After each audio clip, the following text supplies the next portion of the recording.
So I was recently thinking that I may need a second camera for some top-down shots while I'm shooting some of these unboxing videos, or I might just need a live streaming webcam because I've been seriously thinking about start live streaming a lot more often and try to connect with, you the viewers. And while I was stewing on that thought, what do you know, this thing fell into my inbox and I immediately said yes, because I just want to see, is this the solution to the question that I needed to be answered? I don't know.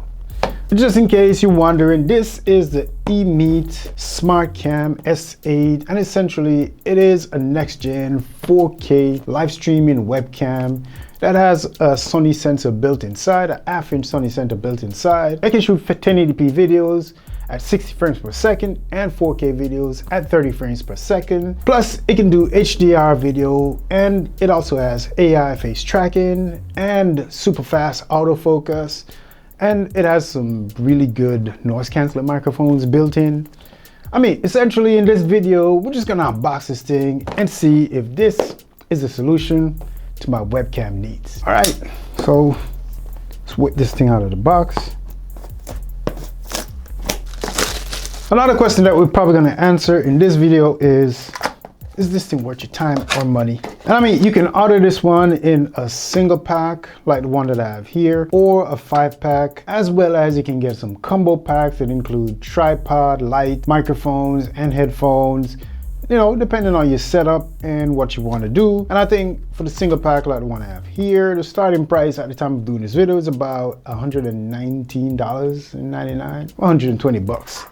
We're gonna see, essentially if this is worth that. Oh man, okay. All right, so that's what it looks like. The presentation, and it looks pretty good so far. Man, it has some nice weight to it too. All right, so you can unlock.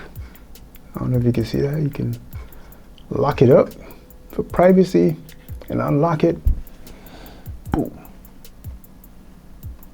There you go. But yeah, I mean, so far it looks pretty interesting. You got a range of adjustments that you can do right here depending on your setup. And at the bottom right here, you got what looks like a Quad-20 for tripod setup. In the back right here, you got a USB port, I guess, to connect to your laptop or whatever device you want to connect. Inside, you get a really tall USB Type-C to Type-A cable, manual, and your 4K product quick start. I mean, on first impressions, I really like how it looks. It kind of feels solid. It's not really heavy, but you can feel that it got a lot going on inside. So, possibly wasn't cheaply built. And I like that privacy design. But I think right here in the front, where you got these little slits, I'm gonna give you some close up on that. I think that's where the microphones are. And as you can see, you got a range of motion that you can do. You can fold, twist,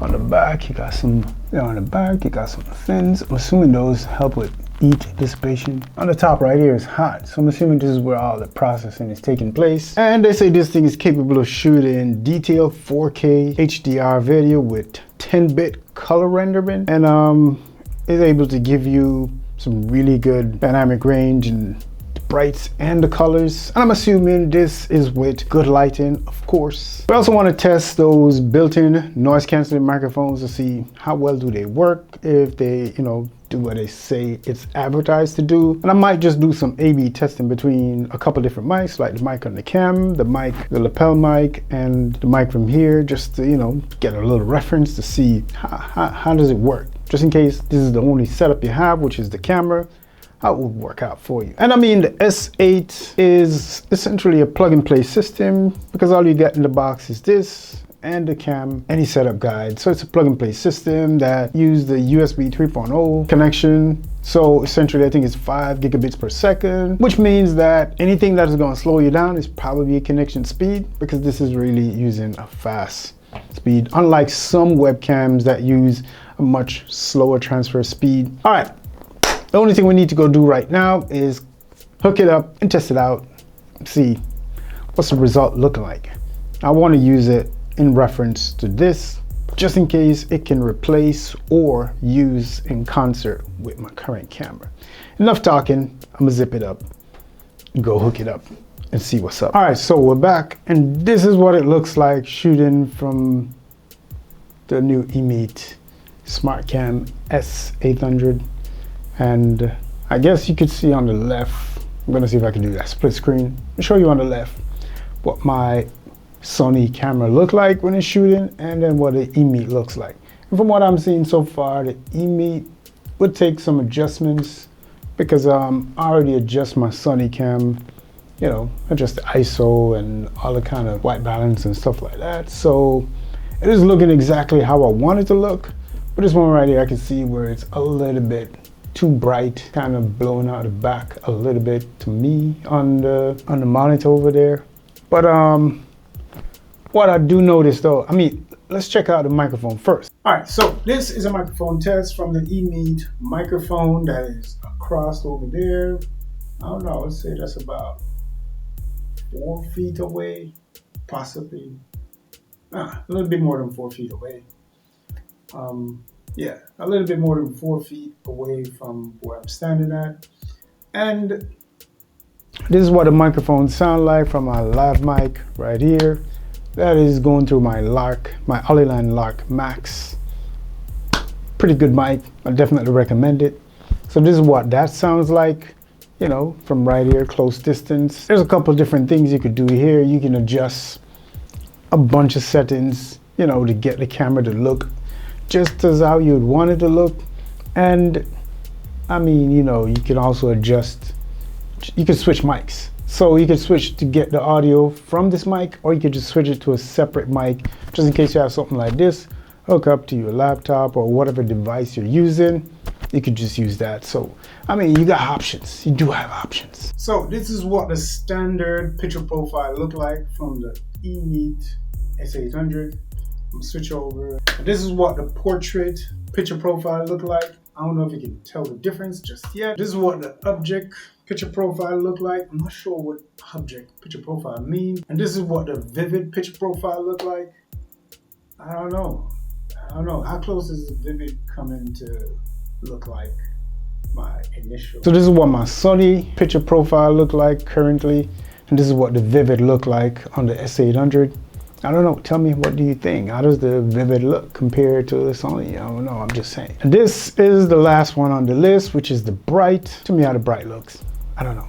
How does it look? Compare. I haven't switched none of the settings on my Sony currently. This is what I always shoot in all the time.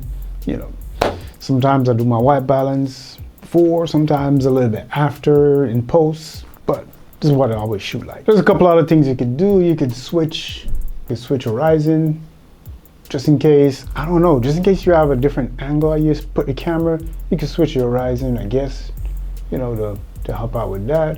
And then you can switch angles, so depending on how you shoot in here, you could switch the metering of the camera. Boom, boom, boom, boom, boom.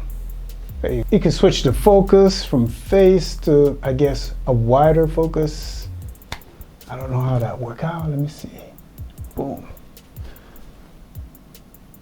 I do know the closer you get to the camera, it adjusts the white balance in order to compensate for the object closer to it versus when I do my Sony camera. But once it focuses, it's not going to adjust the white balance. It's just going to adjust the focus. So, you know, let me do with a certain object. Boom. Let's see. All right, so it looks like it's in focus now, but it does adjust something. Let's see with the Sony camera. Boom, it's in focus, and there you go. Once it's in focus, it's not going to adjust. So, I don't know, with wide focus, I guess we switch back to face. You can take it off of autofocus completely and put it on manual focus, just in case. Let me see if I can adjust that in real time. Boom. There you go. Manual focus. Then you can switch back to autofocus. All right, so you could do that field of view that I was talking about initially, where you could do from 40 to 73. And this is what it looked like at a 73-degree field of view. And then you can zoom in all the way to 40. That's zoomed in all the way to 40. Yeah, so you can get really close.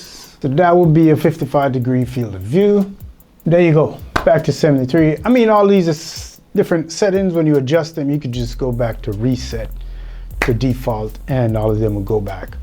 But you know what I'm saying. And the last thing we need to test out is that webcam. When you rotate that thing, and now I'm gonna switch over to the mic from the webcam. Now you can hear me, but you can't see me. You know, just in case you want that privacy, and then boom. You can right back. So, I mean, my conclusion is this is much better than some of the potato cams that come on your laptop. So if you have a laptop, this is leagues above the image that you get from your laptop webcam. And so far in my tests, I've tested a couple different webcams. I probably never put most of the webcam. I get a lot of webcams and I almost never put most of them. I've never made a video on most of them because they've never really impressed me. This one so far seems really impressive. The image quality is really sharp, especially when you adjust your lighting. So my lighting is exactly how I would set it when I'm recording my videos, because I turned the ISO down on my camera. So if I should adjust the lighting to fit this webcam, it will get rid of some of that, what looks like it's too overblown. But you know, other than that, like it says, you can make some adjustments in the software, that EMEET Link app, I think it is. Other than that, I guess you could get what you want. So in my opinion, this is a really good webcam. The image quality looks really crispy, and I think I'm recording right now in like 1080p, 60 frames per second. So let me switch over to 4K and see what that would look like. And then I guess we could talk about, is it worth your time and money? All right, so this is 4K at 30 frames per second. Do most people actually stream at 4K? I guess you could do it if you're recording a video that doesn't require, but yeah, I usually shoot in 4K 30 and this is what it would look. I don't see a lot of noise going on in the background, at least from where I'm standing. But during the editing, if I see anything else that I need to point out, then I'm gonna point it out and come back it in. But so far, I like this thing. It looks like a good value for the money. I mean, at 120 bucks though, I don't know if I could say it's worth 120 bucks. I guess you got to determine that, but I do think it is a worthwhile consideration, seeing that it gives you so many options in the app and the video quality is so crispy.